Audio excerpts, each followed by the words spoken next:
백선증, 홍선증 일어났어요. 이게 뭐냐면 백선원반증, 홍선증이라는 건 백선이 악화되면 홍선돼요. 그러면 먼저 이제 백선부터요. 근데 이제 이런 증세들을 우리가 이제 어떻게 진단하느냐 이게 상당히 중요해요. 백선원반증이라는 건 뭐예요? 피부가 하얗게 처음에 이렇게 탈색되는 거, 이렇게 동그랗게 탈색되는 걸 백선원반증이라고 그러죠. 근데 백선원반증 다음에는 거의 10중 8구가 홍선원반증이 돼요. 백선원반증이 악화되면 홍선원반증이 되는데, 그럼 왜 이렇게 처음에 이게 탈색이 될까? 이제 원인이 뭘까? 이거죠. 이렇게 피부의 멜라닌 색소가 이제 신천의학 시각에서 진단하면 어떻게 하냐면 피부의 그 멜라닌 색소가 산과 화학 반응을 일으켜서 그게 말하자면 녹았다 이렇게 진단한단 말이에요. 근데 이제 사람에 따라서 그동안에 내가 이제 이 증세들을 이렇게 치료하면서 경험을 해보면 어떤 이게 증세들이 있는가 하면 백선이 악화되면 다음에 이제 홍선이 되는데 홍선반증이 되니까 피부 각질이 차츰차츰 이렇게 두꺼워지면서 염증이 생기는 경우도 있더라고요. 그러면 이건 이제 구분을 해야 돼요. 백선원반증이라고 하는 건 피부에 멜라닌 색소가 산과 화학 반응을 일으켜서 녹은 게 백선원반증이다. 그럼 이때는 어때요? 그 부위가 상대적으로 산도가 높다 소리죠? 네, 산과 화학 반응을 일으켜서 피부의 멜라닌 색소가 화학 반응을 일으켜서 녹았다. 그러면 홍선원반증은 어떻게 진단해야 되느냐? 강산이 말초 모세 혈관을 산화작용으로 녹여서 혈관이 약화돼가지고 팽창된 거예요. 그게 이제 홍선원반증이다. 이렇게 진단하거든요. 그러면 여기에 백선이나 홍선이나 따지고 보면은 산도가 높은 게 낮은 단계에서는 백선원반증이 오고 조금 높은 단계에서는 홍선원반증이 되죠. 여기에서 소장에서 영양분을 흡수하는 기능이 떨어지면은 피부 각질이 두꺼워진다.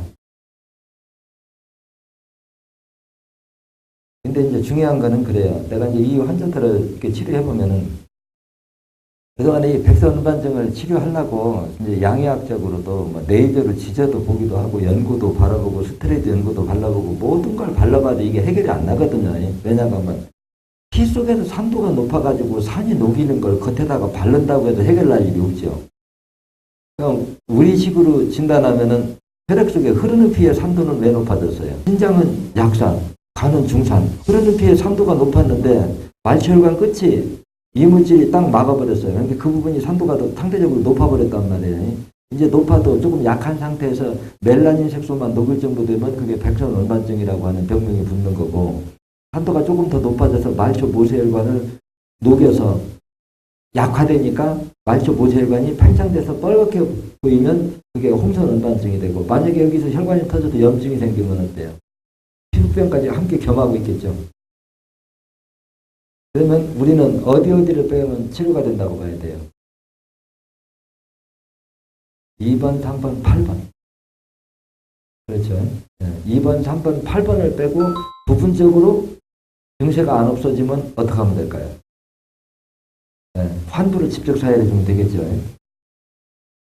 근데 이제 중요한 거는 그래요. 백선원반증으로 처음 진단받고, 이거를 백선원반증이 있으면 현대학에도 쓸 수 있느냐건 아까도 얘기했지만 스테로이드하고 홀문제를 지금 현대학에서 많이 쓰거든요.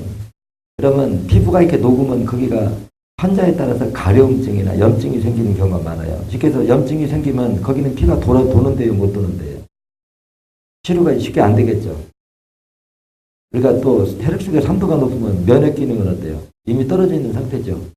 그러면 이럴 때 신경 안정제하고 스테로이드 홀문제 이거를 이제 좀 많이 쓰냐 약하게 쓰냐, 이 부분에서도 이제 신천의학 시각에서 보면 상당히 불만이 많거든요.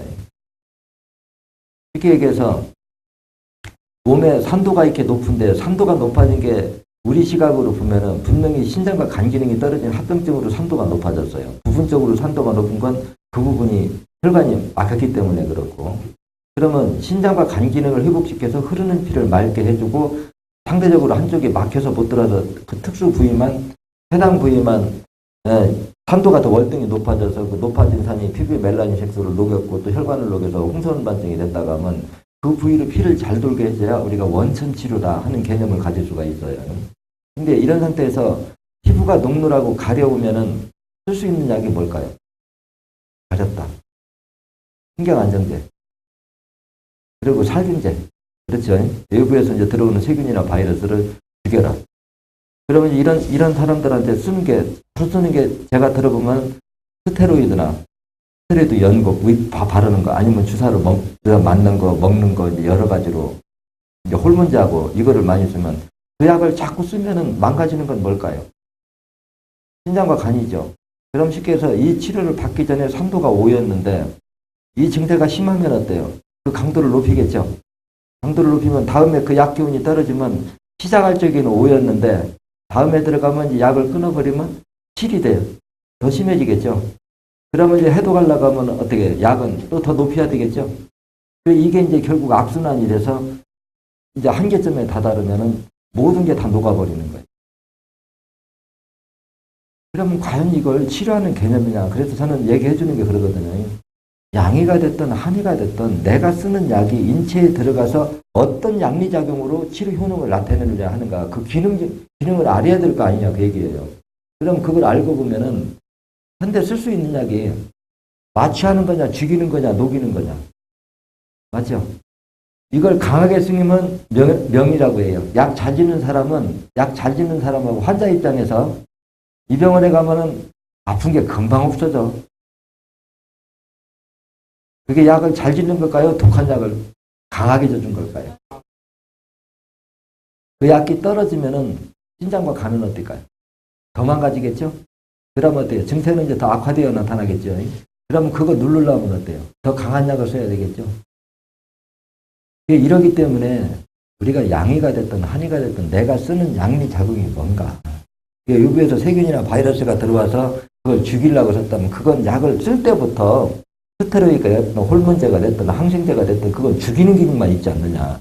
면역 기능이 떨어진 건 산소 부족이라는 건 많이 공부 안 해도 알고 산소가 부족하려고 하면 산도가 높지 않고는 산소가 부족할 수가 없고 산도는 신장이나 간 기능이 떨어지지 않고는 높아질 수가 없다. 이래버리면 내가 쓰는 약이 원천 치료의 효능이 있느냐 결과 치료의 효능을 나타내는 약이냐는 이미 쓰기 전에 답이 나와 있지 않느냐 그 얘기란 말이에요.